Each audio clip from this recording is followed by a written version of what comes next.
ঢাকা শহরেই ফোন করেছিলাম আমি তাদেরকে জিজ্ঞেস করেছিলাম যে আচ্ছা আমি তো বহু বছর যাবত দেশের বাইরে আছি, এখন তো শুনি দেশে বলে বিদ্যুৎ থাকে না, এই বিদ্যুৎ বলে সবসময় থাকে, এই যে অবৈধ সরকারের বিভিন্ন মন্ত্রীদের, তথাকথিত মন্ত্রীদের, অবৈধ মন্ত্রীদের বক্তব্য বিবৃতিতে শুনি এখন বলে আর বিদ্যুৎ যায় না। তো বিদ্যুৎ কি যায় না? বিদ্যুৎ কি সারাক্ষণ থাকে? আমি ধানমন্ডিতে কথা বলেছি একজনের সাথে, আমি তেজগাঁয়ে কথা বলেছি, আমি মিরপুরে কথা বলেছি, আমি বাড্ডাতে কথা বলেছি, আমি উত্তরাতে কথা বলেছি, আমি কমলাপুরের পিছনে জায়গাটার নাম কি, বাসাবোতে আমি কথা বলেছি, ড্যামরাতে আমি কথা বলেছি, যতগুলো জায়গায় কথা বলেছি প্রত্যেকটি জায়গা থেকে আমি শুনেছি প্রতিদিন লোডশেডিং হয়, প্রতিদিন 1.5-2 ঘন্টা করে কারেন্ট থাকে না। ঢাকায় যদি এই অবস্থা হয়, ঢাকার বাইরে কি অবস্থা সেটি আপনারা আন্দাজ করতে পারেন। ঢাকার বাইরে থেকে যেই কয়টি খবর আমি নিয়েছি প্রত্যেকটি জেলা থেকে আমাকে বলেছে গড়ে প্রতিদিন 3-4 ঘন্টা করে মিনিমাম কারেন্ট থাকে না।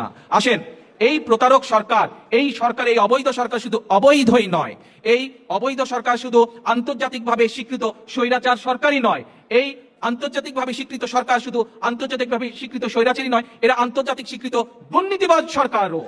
এবং সমগ্র দেশবাসীর সামনে, সমগ্র দেশবাসীর দৃষ্টিতে এরা একটি প্রতারক সরকার। বিদ্যুৎ দে, গ্যাস দে, পানি দে, গ্যাসের দাম, বিদ্যুতের দাম কমাতে হবে, কমাতে হবে। গ্যাসের দাম, বিদ্যুতের দাম, চাল ডাল তেলের দাম, নইলে গদি, নইলে গদি।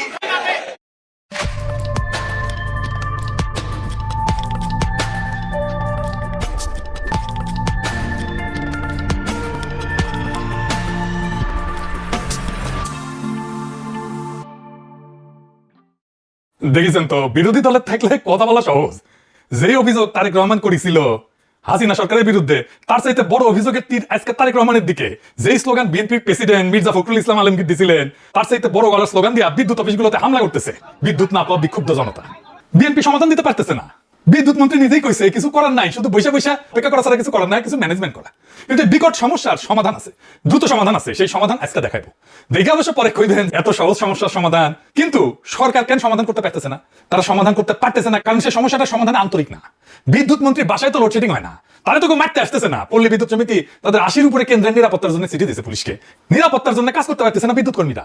এই সরকার যে বুঝে না সমস্যাটা, এটা একটু দেখাই দিই, আসেন দেখাই দিই। দেখেন, মন্ত্রী কয় গ্রামে লোডশেডিং নাই, কেন বিদ্যুৎ থাকে না তার জবাব হইতেছে লাইনগুলো লম্বা, কোথাও ফল্ট হলে খুঁজে বের করতে সময় লাগে। শুনেন, তার নিজের মুখে শুনেন। গ্রামে লোডশেডিং নাই, যেটা হয় আমাদের পল্লী বিদ্যুতের লাইনগুলো অনেক লম্বা লম্বা, কোথাও যদি ফল্ট হয়ে যায়, বিদ্যুৎ ফ্লিপ করলে ওই ফল্ট লোকেট করতে তার টাইম লাগে, সেই জন্য বিদ্যুৎটা আসে না, আবার লাইন ঠিক হয়ে গেলে বিদ্যুৎ চলে আসে। শুনেছেন, কিন্তু আসলে কি হয় পল্লী বিদ্যুতের অফিসারের কাছে নিজেই শুনেন, তার কাছেই শুনেন। এই লোডশেডিং এর দায়িত্ব আমার না, আমার গ্রিড থেকে বরাদ্দ দিচ্ছে, আমার দরকার হলো আপনার 8 মেগাওয়াট, আমাকে দিচ্ছে 2 মেগাওয়াট, তাহলে আমি কয়টা লাইন চালু করতে পারি? একটা করে লাইন চালাইতে হয়। মনে করেন 6টা লাইন, আমি যদি একটা লাইন চালু করি তাহলে বাকি লাইনগুলো আবার রোটেট করে চালু করতে গেলে কতক্ষণ সময় লাগবে? একবার আপনি চিন্তা করেন বিষয়টা। শুনেছেন, যা লাগবে তার 4 ভাগের 1 ভাগ দিতেছে, লাগবে 100 দিতেছে 25, আর কয় বিদ্যুতের লাইন লম্বা। আরেকজন কর্মকর্তার কাছে শুনেন। আসসালামু আলাইকুম। তো দুঃখের কথা কি বলবো, লোডশেডিং এর জ্বালায় আমরাই তো অতিষ্ঠ, আর গ্রাহকের কথা নাই বা বললাম। কথাটা বলারও একটা কারণ আছে।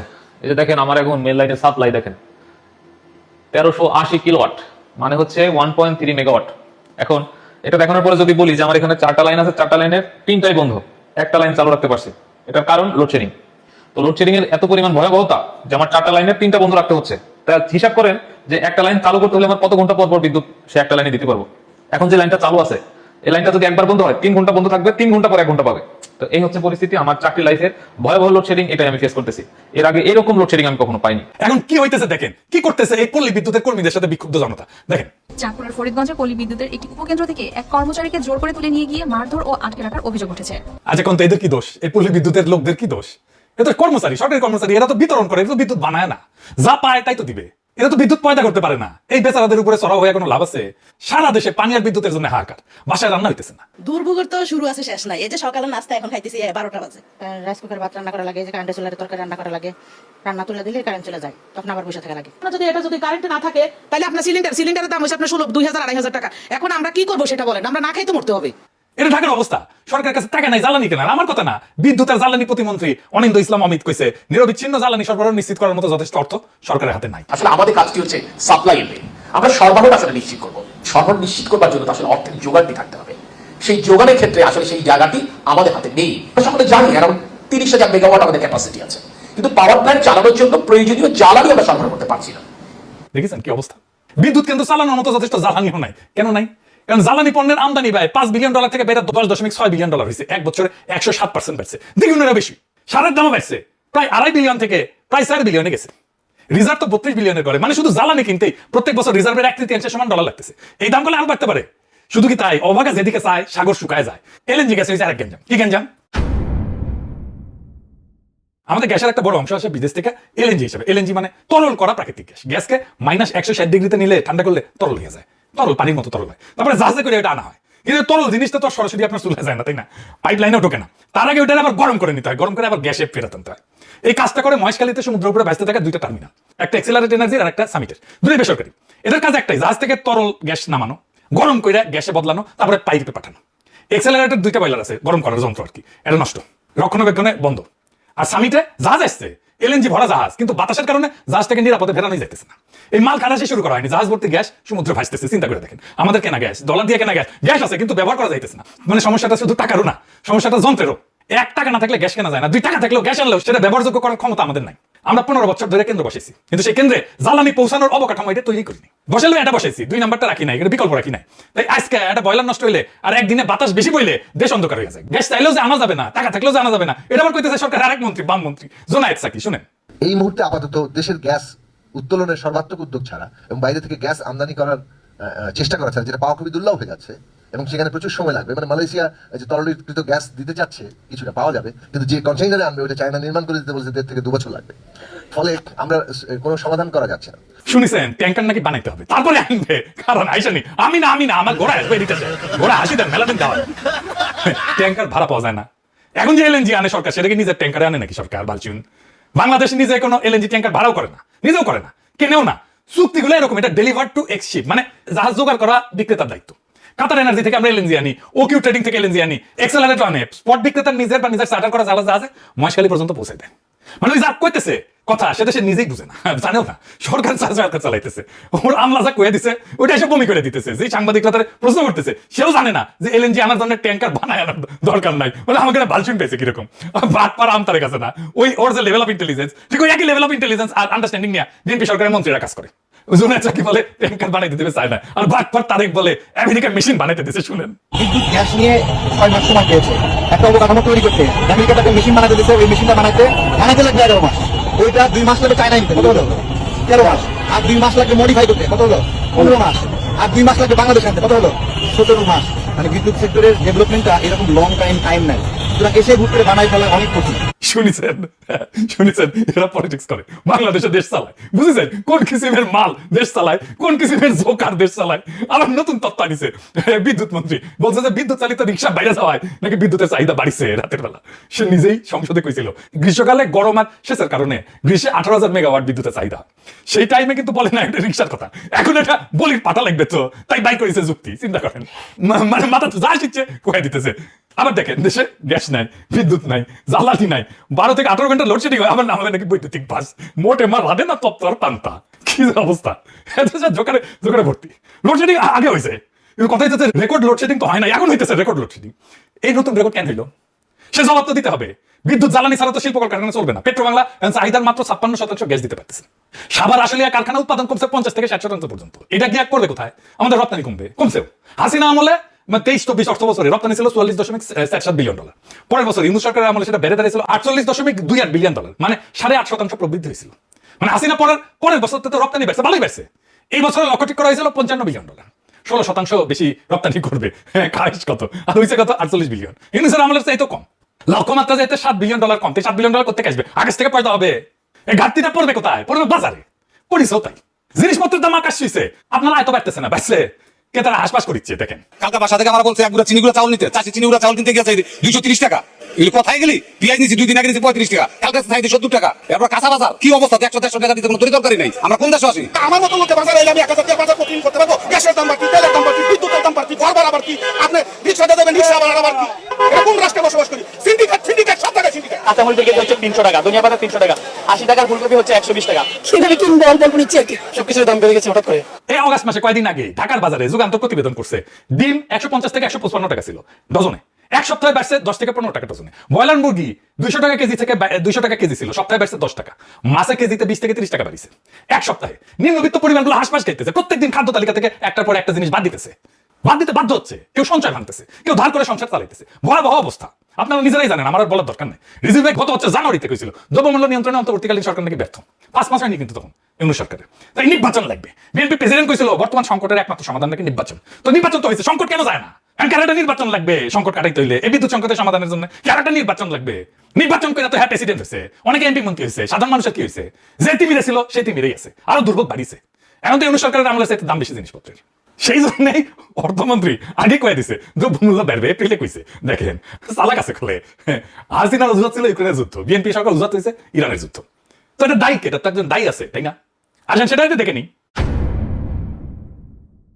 সহজ উত্তর, হাসিনার আমলের লুটপাট। কিন্তু লুটপাট বললে মানুষ ভাবে টাকা চুরি হয়েছে। টাকা চুরির চাইতে ভয়ঙ্কর জিনিস হয়েছে। ওরা একটা ব্যবস্থা বানাইছিল যেখানে বিদ্যুৎ কেন্দ্র বানানো লাভজনক ছিল, কিন্তু বিদ্যুৎ দেয়া কারো দায়ী ছিল না, দায়িত্বই ছিল না। কেন্দ্র চলুক বা না চলুক, ক্যাপাসিটি চার্জ যাবে ডলারে, আদালতে প্রশ্ন তোলা যাবে না, দায় মুক্তি আইন আছে, টেন্ডার লাগবে না, দরপত্র লাগবে না, ওরাই ঠিক করবে দাম কত, আমরা আর মামুরা বসে। আর ওই কেন্দ্র বানানোর টাকা ওইটা আবার ব্যাংক থেকে লোন নেবে। 1.5 লাখ কোটি টাকা লোন নিছে, সেটা আর ফেরত যায় নাই। শীর্ষ 20 জন ঋণ খেলাপির তালিকায় এই বিদ্যুৎ কেন্দ্রের মালিকের নাম আছে দুইটা। মানে এক হাতে রাষ্ট্রের কাছ থেকে ভাড়া, আর এক হাতে ব্যাংক থেকে ঋণ, কোনোটাই ফেরত দেওয়া লাগে না। এটা চুরি না, চুরি হইলে তো টাকাটা যাইতো কোথাও না কোথাও, ব্যবস্থাটা থাকতো। এখানে ব্যবস্থাটাই বানানো হয়েছিল টাকা যাওয়ার জন্য। রাস্তা, বিদ্যুৎ আসাটা ছিল বাই প্রোডাক্ট। বিএনপি সেই চুক্তিগুলো বাতিল করে নাই, আমরা কইছিলাম বাতিল করার জন্য, শুনে নাই।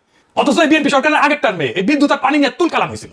পানি আর বিদ্যুৎ নিয়ে বিক্ষোভে বিএনপি গত টার্মে ডেমরায় বিএনপি এমপি ছিল সালাউদ্দিনকে এই জনতা ধাওয়া দিছিল, কঠিন ধাওয়া দিছিল। শিলং সালাউদ্দিন না, আরেক সালাউদ্দিন ডেমরার এমপি ছিল।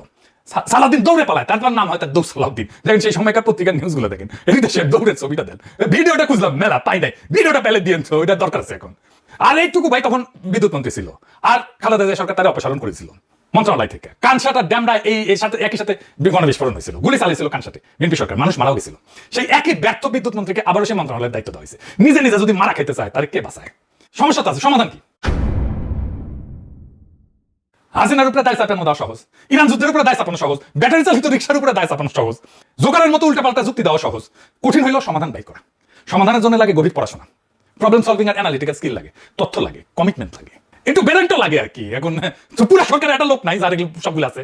বিদ্যুৎ মন্ত্রী কইছে শুনেছেন তো, দিন গোনা ছাড়া ম্যানেজমেন্ট ছাড়া কিছু করেন না, সেটাও করতে পারতেছে না। মানে আপনি যারা লিডার বানাইছেন তার মেধা যতটুকু ওইখানে আপনি আটকাই যাবেন। কিছুদিন একটা প্রশ্ন খুব ভাইরাল হয়েছিল, নারী কিসে আটকায়?